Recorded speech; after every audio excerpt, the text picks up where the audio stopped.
আমাকে একবার রিমান্ডে জিজ্ঞেস করা হলো যে আপনার সর্বশেষ অ্যাড্রেসটা কি একটু বলবেন। আমি বললাম কোনটা বলবো? বলে যে কোনটা মানে? বললাম আমার তো শত শত অ্যাড্রেস। বলে স্যার এই অবস্থায় আপনি আমাদের সাথে একটু হালকা আনন্দ ভাগাভাগি, বলছিল মস্করা করতে পারেন। আমি বলছিলাম নো, আমি মস্করা করছি না, দিস ইজ রিয়েলিটি। বলছিল আপনি কি একটু বুঝিয়ে বলবেন আপনি কিভাবে শত শত বাড়ির এবং ঠিকানার মালিক? আমি বলেছিলাম যে এই যে আপনাদেরকে ডিউটি দেওয়া হয়েছে, আমাদের পিছনে লাগিয়ে দেওয়া হয়েছে, এই কারণে কোনো বাড়িতে 1 রাত 2 রাত 1 সপ্তাহ 2 সপ্তাহ 1 মাস এইরকম করেই আমাদের গত 15 বছর কেটেছে। এখন কোনটা বলবো? বলে যে আপনার আর প্রেজেন্ট অ্যাড্রেস আমাদের লাগবে না।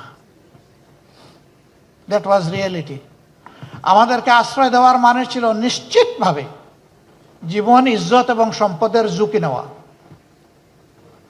আমাদেরকে ধরতে গিয়ে আশ্রয়দাতাকে ধরেছে, আমাদেরকে ছেড়ে দিয়েছে, কিন্তু জাল মিটিয়েছে আশ্রয়দাতার উপর। তুমি কেন এদেরকে আশ্রয় দিলে?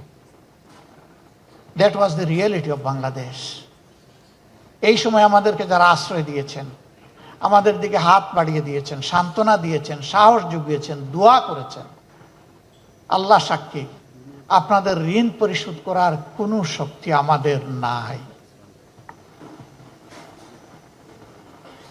আমরা চিরজীবনের জন্য আপনাদের কাছে কৃতজ্ঞ।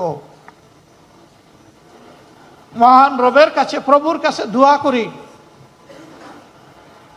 এই জগতে আপনারা এই মজলুমদেরকে যেভাবে আশ্রয় দিয়েছেন, আল্লাহ যেন তার জান্নাতের কুলে আপনাদেরকে আশ্রয় দেন।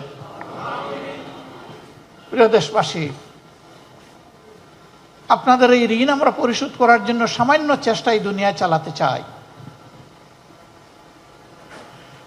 যে দুর্নীতি আর দুঃশাসনের কবলে চাপা পড়েছিল প্রিয় বাংলাদেশ, ওই চ্যাপ্টা বাংলাদেশ থেকে আমরা একটু টেনে উঠাতে চাই। সেদিন যেভাবে হাত বাড়িয়ে দিয়েছিলেন, আজকেও আশা করি আপনারা আমাদের দিকে হাত বাড়িয়ে দেবেন। ইনশাআল্লাহ আমরা সবাই মিলে ভালো থাকতে চাই। আমাদের সন্তানদেরকে, আগামীর প্রজন্মকে কথা দিতে চাই, ছেলে হোক মেয়ে হোক, সবার প্রতি আমাদের একই কমিটমেন্ট।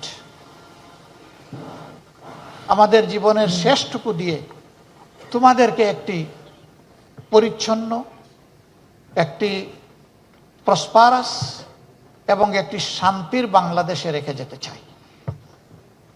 আল্লাহ তাআলা আমাদেরকে এই তৌফিক দান করুন।